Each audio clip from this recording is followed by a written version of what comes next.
I feel as long as the Shire lies behind safe and comfortable, I shall find wander more bearable. Here's a look at the Diamond Select Toys, The Lord of the Rings, Frodo Deluxe Action Figure with Sauron parts.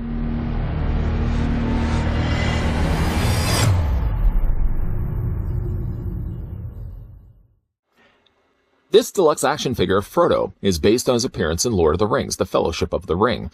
It features approximately 16 points of articulation and character-specific accessories. It also includes a part to build Sauron. Collect the first 6 figures to assemble the 13-inch figure.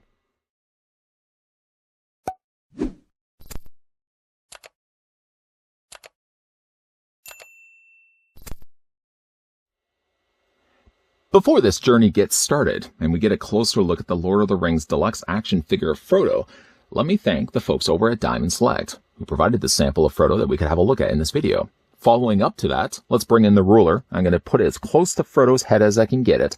The figure seems to stand 5.5 inches in height, or 14 centimeters tall. Checking off the box for the figure's accessories, Frodo comes included with the torso piece, starting our journey to build Sauron. We have quite a journey ahead of us as well, considering that we only have to work with right now a severed stump. Threat level for Sauron right now would be generally quite low. I don't think he's going to be much of a threat at all, but I'm sure as we take the other figures and get those build-a-figure pieces for Sauron, threat level is going to increase, and it's going to increase quite high. For what we have to work with, though, some nice work done on Diamond's part to make this look like it's hand-forged metal, and I really like the darker gunmetal gray that they've used. Technically, also as well, adding on to this, Sauron's torso also comes included with a cape. Now, we know this is Sauron's cape because this would be way too long to fit Frodo. It does have little eyelets on the top there, as well as a longer one in the middle that kind of looks like a sad ghost. It's okay. It's a longer material with overlapping layers of material. You can see that. These little squares have been sewn on top of the one above it. Really nice material that they've actually used. I don't know if you can see that or not. But this will attach to the back on the torso of Sauron. Initially taking this out of the packaging, I really had no idea where this was supposed to go. There was no clear indicator of pegs where that would attach to the holes on the eyes of the ghost. Nowhere can be found. I thought even initially this would just tuck underneath the shoulders. But instead, cleverly, what Diamond has done instead, you remove the shoulders on both sides. And then this little piece right here, you also remove. Like that. Now, you can do one of two things. You can either try to take the cape, I'm going to do it right now, and fit it over these little eyelets. And you can do it like that. Or what you can also do as well, and I've done this a couple of times already, is just literally line the cape up to the little open slot in the back, and then just sandwich in between that and the back plating of his armor. A little bit of pressure is required. Get that in place. And now the cape isn't going to be going anywhere. Then you can take the shoulder spikes. And what I found rather interesting was, if you look on the bottom of it, there's an R, and then the other one, if you guessed it, also has an L. But the L and the R are swapped around. So if you're looking at this, this would be my left side and the left side of the screen. You're actually going to take the right side shoulder pad and fits onto that side. We'll do the exact same thing on this. So it probably was just a mirror flip when they made the mold. Just plug those into place. And now you've got Sauron with at least a torso and a cape attached to it. Again, we have a long way to go in building Sauron. But of course, as we have a look at the rest of the figures, we'll be building Sauron along the way until we finally build our 13-inch tall Sauron. Looking forward to that. In the meantime, let's put that to the side and have a look at the rest of the accessories that come included with Frodo. The things he comes included with are generally quite small, so just be cautionary when handling these that you don't accidentally drop them. Believe you me, I already dropped this one. The figure comes included with the Light of Arendelle, and it's so very small. I hope you're able to see the amount of detail that they actually sculpted in here. It actually looks like a pepper shaker, or I guess a salt shaker, or a vinegar shaker. It looks like a shaker. In the movie, though, this would have been kind of illuminating in blue. They've actually just instead gone in there and painted it all in silver. But I think it would have been nice that they could have added a little wash of blue in there as well. Very thin layer of blue that it would have gone over top of the silver and thereby looking like it illuminated. Now this does fit into his hand. Just be careful. Picking the figure up, you'll see right away one hand is flat or kind of more of a relaxed hand, and then the other hand is a gripping hand. What you're going to do, I find it fits the best in this hand. I guess technically you could fit it into this hand as well, but if you want to really have Sting, his sword, no, not the singer from Police. If you want to have Sting in his hand and you want to have the Light of Arendelle, then I find it's best to put the Light of Arendelle in this hand, although it's not going to hold it as well. If you're only just really deciding to display one thing in his hand, then I would really recommend putting the Light of Arendelle into this hand because it's going to hold better of the two. The other accessory he comes included with, mind you, I'm just going to take that off just for the risk I'm going to drop it. Because you know it would happen. I would have to say, hold on 1 second and go my best to try to find and pick it up. The other thing he comes included with, of course, is the sword Sting. What was your favorite police song? Let me know down below in the comments section. The sword itself is sculpted nicely, with some additional scripture there and scroll work sculpted into the blade. The guard is colored in the same silver, as well as the hilt. The hilt has been done in more of a chestnut brown. It's a really nice looking sword, made of a softer plastic. Now you can either fit this into the same hand that we already had the Light of Arendelle into, which is this hand here. This hand is really the universal hand of the two. The other hand, literally on the other hand, if you want to display him with Sting in his one hand, then yeah, the Light of Arendelle will have to go into this hand. One good thing at least is that you can also take the sword, and if you aren't planning to display it in his hand and just instead display the Light of Arendelle, you can then take the sword and holster it off to the side of his leg. The only downside, though, about this sword, as I've already noticed a couple of times doing this, I just removed this carefully. There it is right there. I have noticed, maybe it's right, no, it's right here. I have noticed a little bit of scraping of paint. I don't know if you can see that or not. It might have only just been the few times, the few passes I've made, because as it gets all the way through into the, I guess, the scabbard, it's a little looser down here, but I noticed the opening section, it's almost too close of a quarter that I find it scrapes a little bit against the plastic. Just be careful of that you don't end up chipping the paint off in the process. Maybe what I will do is just, again, leave this out and put this to the side along with the Light of Arendelle, just in case I lose those. Getting a closer look, though, at Frodo, one thing I did want to draw to your attention, and for this involves me having to bring the packaging in. When I first saw images of this guy, initially pre-orders on many online sites, the head sculpt that they advertised it with was this one right here. Now, if I turn this even the same angle that original head sculpt is, I have reason to believe that Diamond went back and retooled the head, maybe not possibly happy with the one they initially sculpted. Because if you look at the two, this one being the original and what we get in final, I think the final head sculpt is much better. You see that? Much better head sculpt on the actual figure than what we get from the box. And I put that to the side. So again, I wonder if maybe they had gone in and retooled a brand new head sculpt. The resulting in that is this looks a lot more like the actor Elijah Wood that, of course, would have played Frodo in those 3 films. The hair's a lot better. The skin tone and face shape is also quite good too. And even from other angles, sometimes, you know, again, when you spin a figure from the sides, if you look at it from like the side profile, sometimes it very much doesn't read as close of a resemblance.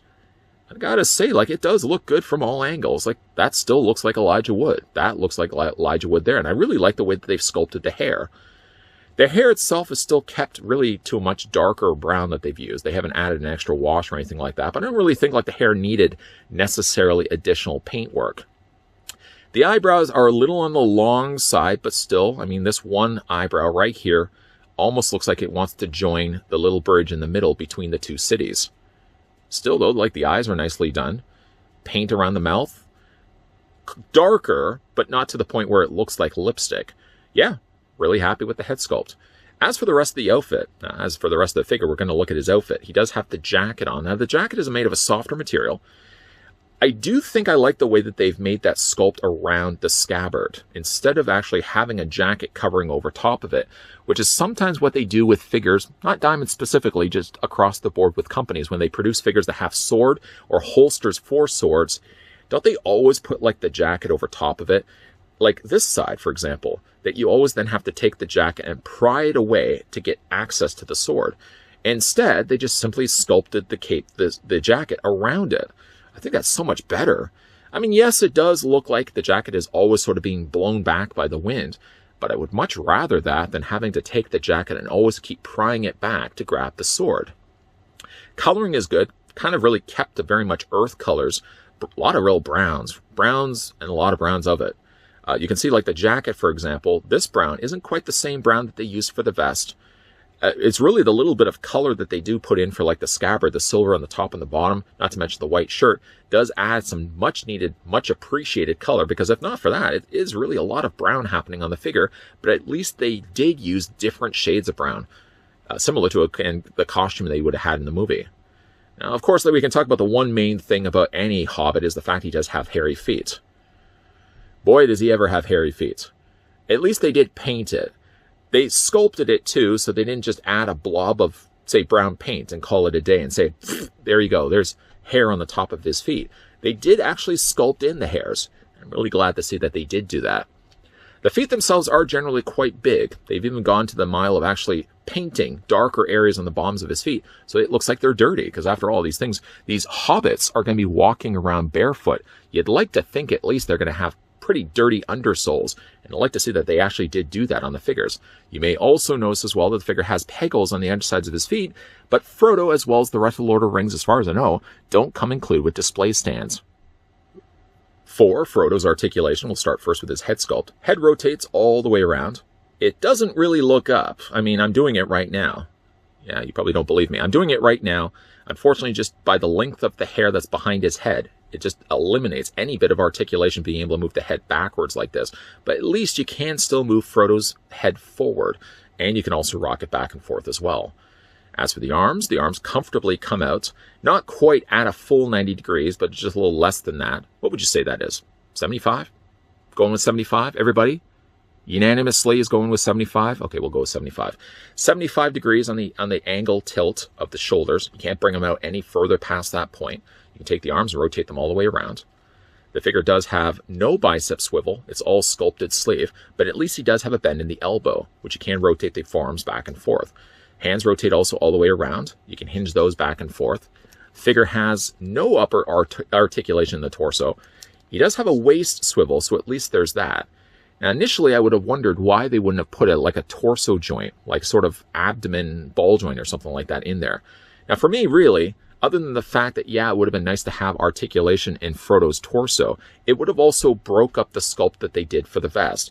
So really, I mean, considering what you would really do with these figures, you really kind of have to ask yourself sometimes, even if a figure doesn't have articulation where you would expect it to be, what would you really be doing with that articulation if you ever had the figure on display in the first place? At the end of the day, I'm happy just for the fact that the figure does have a waist swivel. That really checks off enough of the poses I would put the figure in the first place. He's not Spider-Man. He's Frodo. He'd be walking around, if anything, he'd be turning his waist. And I think the figure's articulation pulls that off fine. As for the legs, they do split out. You have to be a little bit careful of the scabbard, though, because if you aren't too careful, you bring the legs out, that's going to pop that right off. The legs go forward. The legs go back. About halfway up the thigh, there's a swivel cut. You can swivel the legs back and forth this way. The figure does have a knee bend, which is nicely concealed as sort of a flap in his pants. It kind of, for a second, looks like it's just part of a wrinkle. So he does have a knee bend there. It also allows the lower leg to rotate. And when it comes to his hairy feet, not only do they move up and down this way, but the figure also has ankle articulation. So happy to see the figure has ankle articulation. Yeah, we started things off here with Frodo. A really nice looking figure. I think they've handled it quite nicely. And again, going back to what they initially had advertised pre-order wise, I mean, I still remember seeing pre-orders of this guy online when I first was interested in getting into the line. Different head sculpt, at least from what I can see. Maybe they did go back in there and realize that it wasn't close enough of a resemblance, or maybe they didn't even have the likeness rights for Elijah Wood's portrait, that eventually maybe that was freed up and they were able to give us a much better head sculpt. Because comparing what we get in the finalized product here in front of us, in front of the camera, so much nicer than not only advertised on the back of the packaging, but also advertised online as well. If, in fact, Diamond Select did go back and re-sculpt a brand new head mold for Frodo, the changes were made for the better. Because I think the likeness here on the actual physical figure, sometimes with a lot of toy companies, it's the other way around. The original prototype images that we see on the figure are always usually better than the ones that are mass then produced in factories. Other way around, I feel, with Frodo here. The original image, as you can even see on the back of the packaging displayed next to the very tall Nazgul, Frodo doesn't look as close like Elijah Wood as what we actually get with the actual figure. So really nice done. If it is a case where they've gone back and re-sculpted it, it was probably a case that they looked at the figure that they originally produced and said, you know what, it doesn't look enough like Frodo. Let's go back and re-sculpt the head. As for the rest of the body, I don't think the body has changed at all. The bodies do look, in fact, the same. But yeah, it looks like the heads have been drastically changed, and all for the better. Already mentioned, you can see on the back of the packaging, displayed next to Frodo is a very tall Nazgul, which we will be looking at in an upcoming review. Also down below there's Gimli and Legolas. Both of them as well are probably all going to be required in order to build Sauron. Is it going to be just a 4-figure set? Well, you have to certainly stay tuned to see as we look at the rest of the figures from the Lord of the Rings. A big thank you again to the folks over at Diamond Select that did in fact provide the sample of Frodo and the upcoming review of Nazgul, which we'll be looking at shortly here on this channel. What do you guys think of the figure? Whether you picked it up for yourself or based on this review, please, oh please, let me know down below in the comment section what you guys think of it. And for your video question for today, who's your favorite character from the Lord of the Rings trilogy? Not the Hobbit trilogy, but the Lord of the Rings trilogy. Who's your favorite character from it? Let me know down below in the comments section. And if you are new to this channel, you're enjoying the content that you're seeing, make sure you hit that subscribe button down below. Turn on the bell notification so you get those friendly reminders of whenever new videos are going to be popping up. And make sure, yes, you're keeping your peepers peeled to this channel, because even though we have wrapped up the reviews of Frodo, we are going to be having a look at the review of Nazgul coming up pretty shortly. So yes, making sure you're coming back to this channel on a regular basis. As always, guys, thanks for watching. See you guys next time.